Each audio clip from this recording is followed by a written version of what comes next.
Is this thing on? Check, check, check. 1, 2, 3. How do I do mic check stuff? Do I have to go? I have to hit it like this, or is that too much? Exactly. Paul, you tell me when you're ready. Is this thing on? It is. So I recently found out that our recording engineer and editor, Paul, has a secret file of recordings that he calls From the Back Seat. Wait, what? So we're just rambling on about car stuff. He's still recording? Yep. Oh, that can't be good. Turns out it's not that bad. What you were about to hear are some of these recordings. Disclaimer. No car guys were hurt during the making of this episode. Put on your seatbelt. Here we go. And boom goes the dynamite. Ladies and gentlemen, welcome back to another great episode of the Get Out and Drive podcast. My name is Jason, old car guy Carr. I am John, custom car nerd Meyer.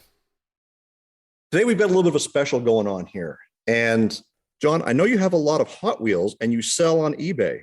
Where do you get all those Hot Wheels and collectible stuffs that you're selling? Like estate sales?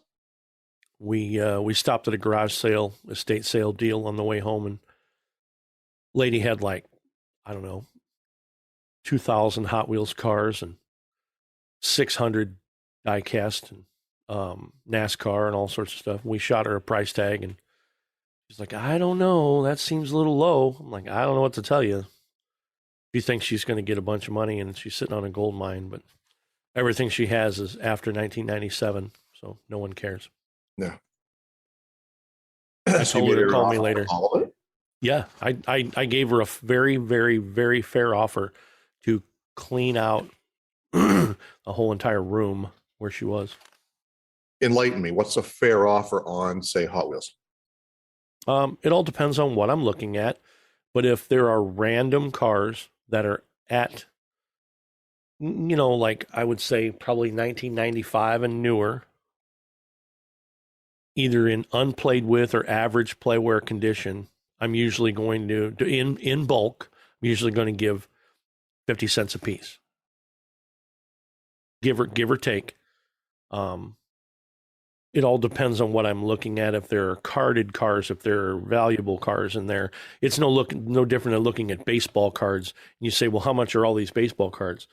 This huge stack over here is firewood, is kindling. This stack over here, there's 200 cars in it that I'm going to make my money out of. That happens. That's that way. I mean, within reason, we went and we bought a bunch of stuff in Chicago, that big pile of stuff that I bought in Chicago the other day. We filled up the back of my van, and I think we spent under $2,000. So when you go to these estate sales and you roll up in your van, like is it the snow cones van that you roll up in? No, it's not it's not logoed or anything, but yes, it is we have an extended maxi Ford delivery van. Yes. Like you're not like cruising up there in style and then lowballing, like you're just an average Joe when you walk in off the street. No, I come in with dirty jeans and I got the game. I play bad cop. Yeah, she plays bad cop. And I bitch and complain that he's buying more Hot Wheels. Is it like when you bitch and moan, is that like is that truthful, or is that part of the game? Is that just like, is that the shtick, or part of the game? But it is also, I can't believe we're going to have more Hot Wheels in the basement. Yeah. I understand he may cherry pick a few for his collection, but we're buying them as part of our resale game. So, right. So it's a little bit of both. But, when he says he wants it and they want a good price for it, then I start complaining. I'm like, I'm just going to sit in the car. This is stupid, and then. Yeah, I don't know, man. I got to go. She wants me to go in the car, and man, I got to go. Hold it. Are you really interested in this? Yes. So because you and I are so close in age, sure. Like I had probably like a cajillion. Wow. Hot Wheels, Matchbox. Yes. The Majorette, all that stuff when I was a kid. Yes. And of course, that puts me in as a kid that would stop playing with them. I mean, I literally still played in the dirt when I was 15 years old with these things. Like I loved Hot Wheels. I loved cars.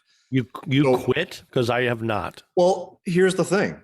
I didn't really quit, but when I moved out, I don't know where they went. See, when you're that age, like, 18, 19, Your focus is in a different area.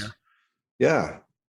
So it's like, well, where do they go? Well, let's put them all in a tote in a big box somewhere, or 2 or 3 of them, and mom and dad store them for you for the first 6 months. And then after that, they're turfing or something, whatever they're doing. I don't even know where all my cars went. I never got rid of them because I was passionate, but I wasn't a collector passionate. I collected them to play with them. Yeah.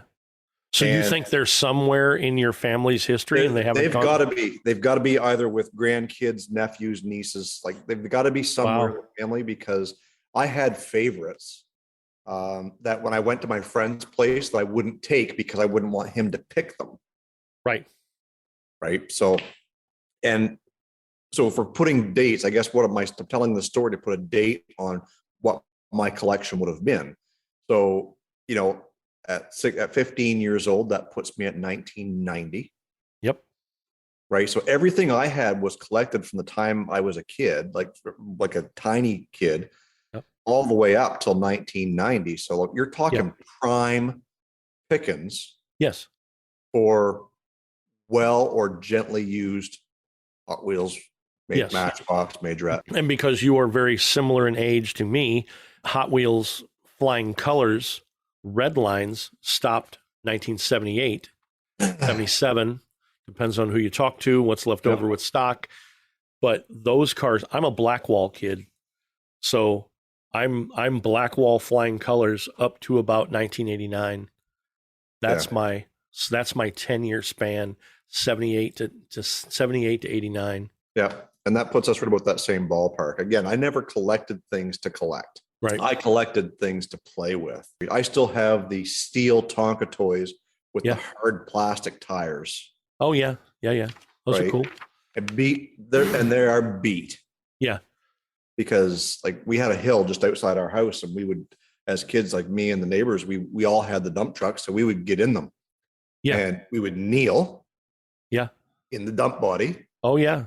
Balance ourselves and ride down till one of us wiped out and tore 4 layers of skin off of our knee. Yes.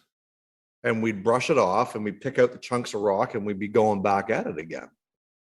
I played with a wagon that our family had, and there was a super steep hill that was by my mom and dad's house, and it was paved in the center, and on either side it had grass gullies.